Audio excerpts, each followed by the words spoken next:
বন্ধুরা, এই বাচ্চাটা খুবই গরিব। এর মায়ের সঙ্গে থাকতো। এর মা বাড়ি বাড়ি গিয়ে দুধ বিক্রি করত। খুব কষ্টে দিন যাপন যাচ্ছিল এদের।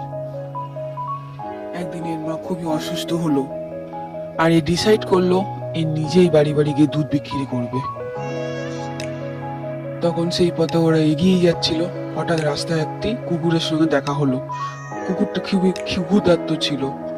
সে এক বাটি দুধ নিয়ে তাকে খেতে দিল। বন্ধুরা, এরপরে গল্প শোনার জন্য আপনারা প্লিজ মাদার নেচারকে একটা লাইক করবেন, আমার চ্যানেলটাকে সাবস্ক্রাইব করবেন। সেখানে হঠাৎ শিবজির আগমন হয়। শিবজি ওর কাজে সন্তুষ্ট হয়ে তাকে একটা বরদান দেয়। হতবাক ছেলেকে সে শিবজির দিকে তাকিয়ে থাকে। শিবজি তাকে এক কলসি মোহর দিয়ে সেখান থেকে চলে যায়।